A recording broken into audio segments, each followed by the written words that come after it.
L'Assemblée entendra une allocution faite par son Excellence Hifikepunye Pohamba, président de la République de Namibie. Je demande au protocole d'escorter son Excellence.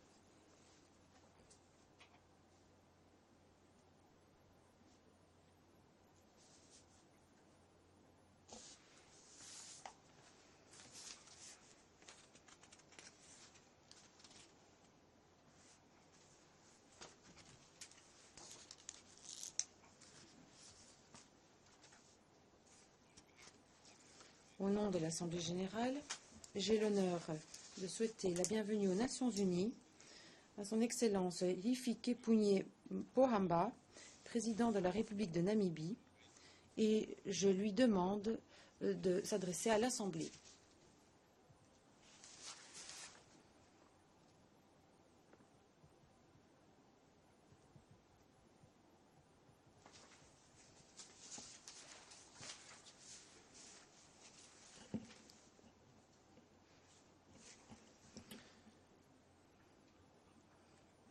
Monsieur le Président de la 69e session de l'Assemblée générale, Majesté, Mesdames et Messieurs les chefs d'État et de gouvernement, Monsieur le Secrétaire général, Mesdames et Messieurs, Monsieur le Président, je suis fier de vous voir présider la 69e session de l'Assemblée générale, vous, un fils de l'Afrique. Je vous félicite à l'occasion de votre accession à ce poste. En même temps, je rends hommage au président de la session précédente pour sa direction remarquable. Monsieur le Président, cette session se tient à une époque pleine de défis sur la scène internationale. Plusieurs pays africains font face aujourd'hui à une flambée sans précédent de la maladie d'Ebola. 200 jeunes filles ont été enlevées au Nigeria par Boko Haram et n'ont toujours pas été retrouvées ou sauvées. Et le bombardement aveugle de Gaza a pris fin il y a quelques semaines seulement. En même temps, des groupes terroristes continuent de menacer la paix et la stabilité dans différentes régions du monde. Ces défis ne sont pas insurmontables. Cependant, ils exigent que nous fassions face à eux avec unité. C'est indispensable pour pouvoir surmonter ces obstacles. Ils exigent que nous réitérions notre foi sans faille et que nous avancions, guidés par les valeurs et les principes supérieurs de la Charte des Nations unies et de tout ce que celle-ci défend. Ces valeurs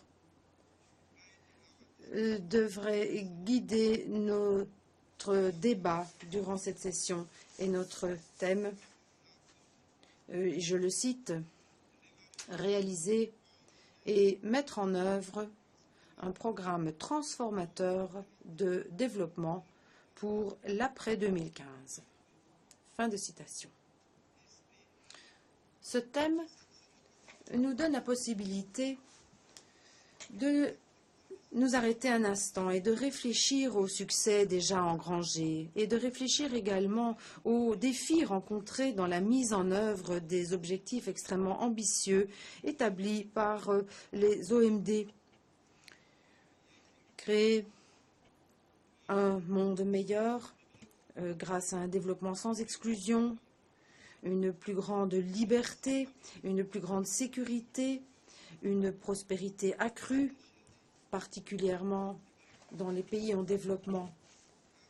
Voilà certaines des priorités sur lesquelles nous sommes convenus il y a 14 ans. En Namibie, la mise en œuvre des OMD a eu de nombreuses incidences positives. Le pourcentage de la population vivant dans la pauvreté extrême a été réduit de plus de 50%.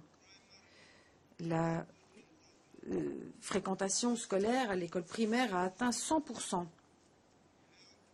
La fourniture de soins de santé est accessible et atteint maintenant de nombreuses communautés qui n'avaient pas accès aux soins de santé auparavant. Les taux de cette nouvelle infection de VIH se sont stabilisés. La couverture des traitements d'antirétroviraux a atteint 85% et la transmission de mère à enfant est maintenant à 90%. Nous sommes en train d'éliminer tout doucement le paludisme en tant que menace à la santé publique. Et la fourniture d'eau potable, l'accès à l'assainissement ont également été améliorés. Des succès tangibles ont été réalisés au niveau mondial.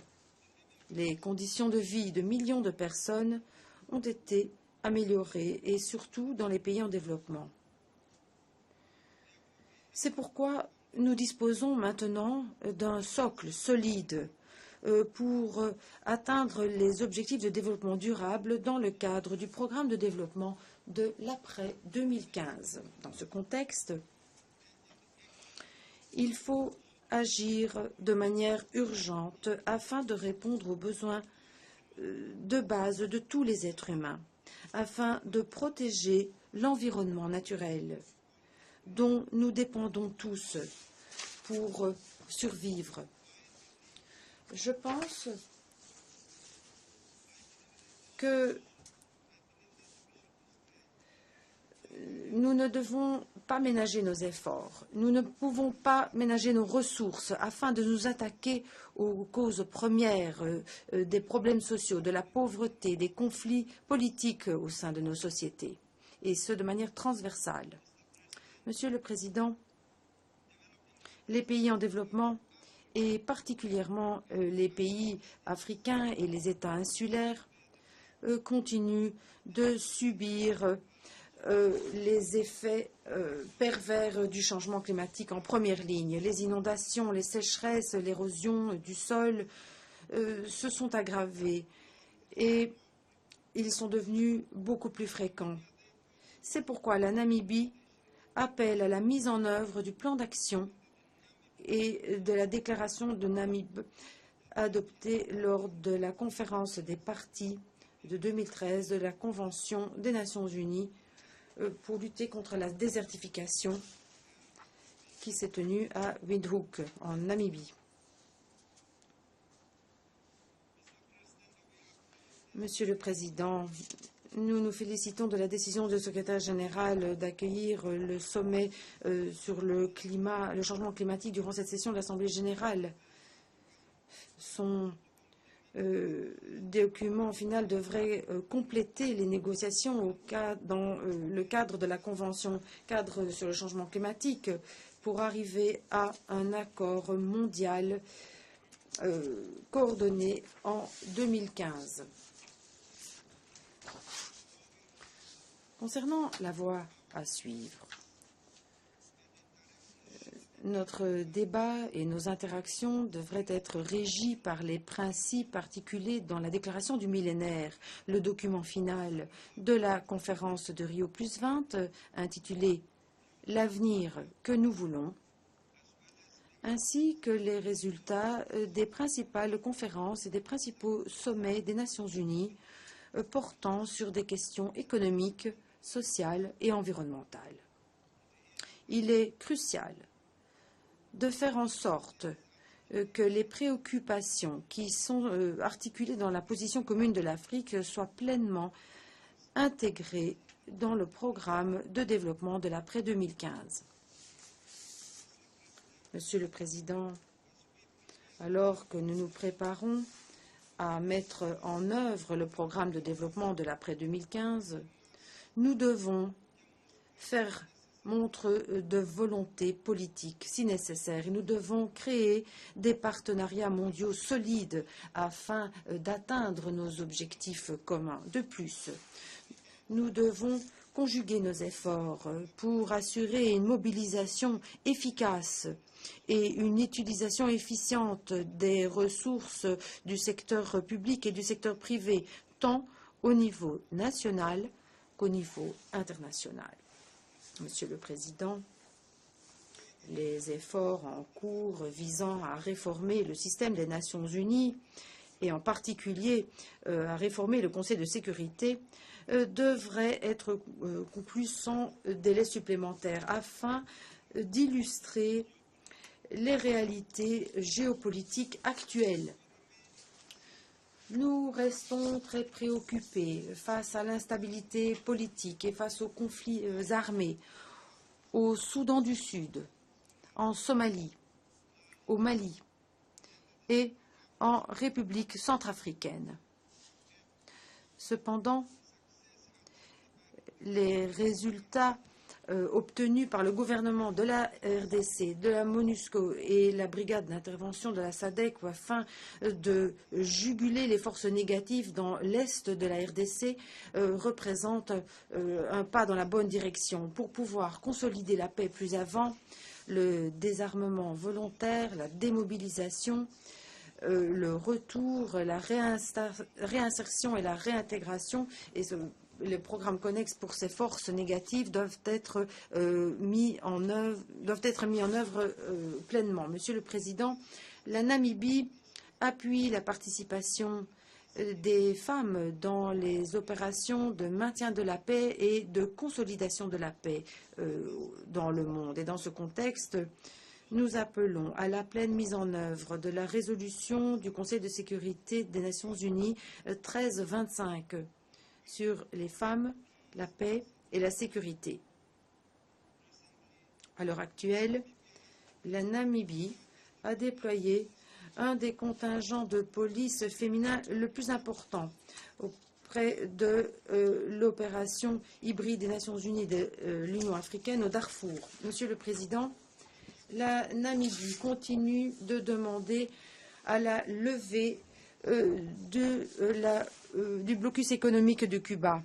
Cet embargo est contraire aux efforts internationaux consentis pour diminuer la pauvreté et pour atteindre les objectifs du millénaire pour le développement dans les États membres des Nations unies. Le fait que Cuba figure en tant que sponsor du terrorisme international n'est pas justifié et ne peut être accepté. Monsieur le Président, nous appelons à la pleine mise en œuvre de toutes les résolutions pertinentes des Nations unies concernant le Sahara occidental et la Palestine. La communauté internationale doit respecter ses engagements et doit aider la population du Sahara occidental et de la Palestine afin qu'ils puissent jouir de leur droit à l'autodétermination. Monsieur le Président, la Namibie condamne l'enlèvement de plus de 200 jeunes filles et d'autres personnes innocentes par Boko Haram dans la République fédérale du Nigeria. Nous appelons à leur libération inconditionnelle immédiate. Monsieur le Président, nous appuyons les efforts internationaux consentis pour combattre l'épidémie d'Ebola dans certains pays africains.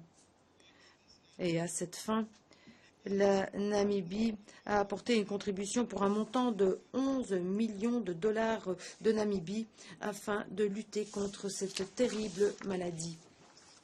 Monsieur le Président, comme le demande la Constitution de la Namibie, j'ai l'honneur de vous informer que mon mandat en tant que président prendra fin au début de l'année prochaine.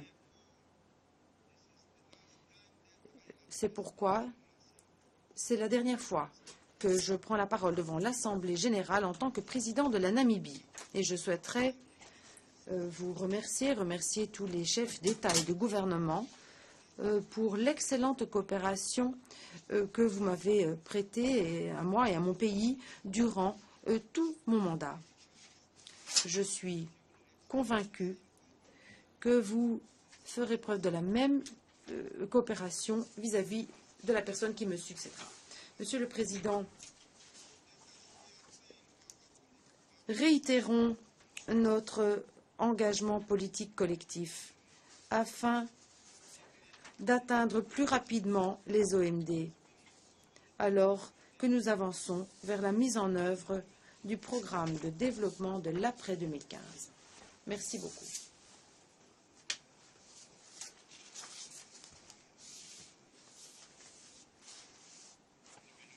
Au nom de l'Assemblée générale, je souhaiterais remercier le président de la République de Namibie pour son allocution. Je demande aux représentants de rester assis alors que nous prenons congé du président.